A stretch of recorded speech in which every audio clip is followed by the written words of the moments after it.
Business man ہمیشہ ایسی business deal کرتے ہیں اور کوشش کرتے ہیں کہ جس میں زیادہ سے زیادہ پروفٹ ہو، مگر ایک بار مدینہ منورہ میں قحط آیا، لوگ دانے دانے کو ترسنے لگے۔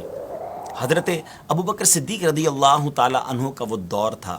لوگ حضرت ابوبکر صدیق رضی اللہ تعالیٰ عنہ کے پاس آئے اور آ کر کہا کہ حضور ہمارے پاس اناج کی بڑی قلت ہے۔ آپ نے فرمایا کہ اللہ خیر کرے گا، شام تک کوئی نہ کوئی سبب بن جائے گا۔ اب کیا ہوا کہ حضرت عثمان غنی رضی اللہ تعالی عنہ کے 1000 کے قریب اونٹ کسی اور ملک سے اناج سے لدے ہوئے مدینہ منورہ میں آ گئے۔ تو اب تو یہ منوپلی ہے نا، اب تو یہ شاندار موقع تھا بہت زیادہ پیسے کمانے کا۔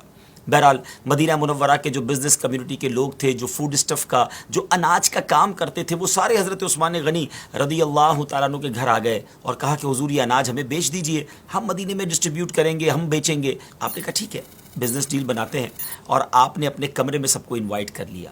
گھر میں سب لوگ بیٹھ گئے۔ حضرت عثمان غنی رضی اللہ تعالیٰ عنہ نے فرمایا بتاؤ مجھے کیا ریٹ دو گے؟ تو لوگوں نے کہا حضور آپ ایسا کیجئے کہ ہم سے 10 روپے کی جو چیز آپ نے لی ہے اس کے 12 لے لیجئے۔ 20% پروفٹ آفر کیا۔ آپ نے کہا نہیں مجھے اس سے زیادہ مل رہا ہے۔ لوگوں نے کہا حضور پھر آپ ایسا کیجئے کہ 10 کے 13 لے لیجئے، 30% پروفٹ لے لیجئے۔ آپ نے کہا مجھے اس سے زیادہ مل رہا ہے۔ انہوں نے 14 کا آفر کیا اور آخر میں 10 کا 15 آفر کیا، 50% پروفٹ آپ کو آفر کیا گیا۔ آپ نے فرمایا نہیں مجھے اس سے زیادہ مل رہا ہے۔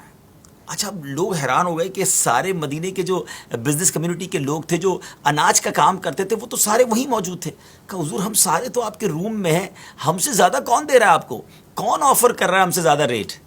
تو آپ نے فرمایا میرا رب مجھے 1 کا 10 دے رہا ہے، کیا تم میں سے کوئی ہے جو مجھے اس سے زیادہ پروفٹ دے، اس سے زیادہ نفع دے؟ لوگوں نے کہا نہیں حضور اس سے زیادہ تو ہم میں سے کوئی بھی نہیں دے سکتا۔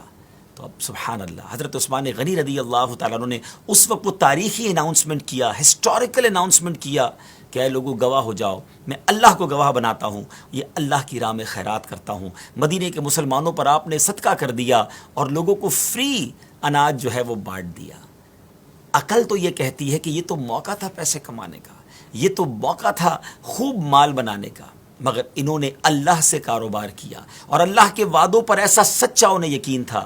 ناظرین اتنا صدقہ و خیرات کرنے کے بعد بھی کبھی ہم نے یہ نہیں سنا کہ سیدنا عثمان غنی رضی اللہ تعالیٰ عنہ کا ڈاؤن فال آ گیا ہو، وہ غریب ہو گئے ہوں۔ اللہ نے ان کو عروجی عطا فرمایا، ان کے مال میں برکتی عطا فرمائی۔ اور سبحان اللہ آپ وہ عظیم شخصیت ہیں کہ جنہوں نے نبی پاک علیہ الصلوۃ والسلام سے 2 بار گویا جنت خریدی۔ نبی پاک علیہ الصلوۃ والسلام نے اپنی 2 صاحبزادیاں یکے بعد دیگرے ان کے نکاح میں بھی دی، آپ ذو النورین بھی کہلائے۔ اللہ کریم تربت سیدنا عثمان غنی رضی اللہ تعالیٰ عنہ پر اپنی رحمتوں کا نزول فرمائے اور ہمیں ان کے صدقے سخاوت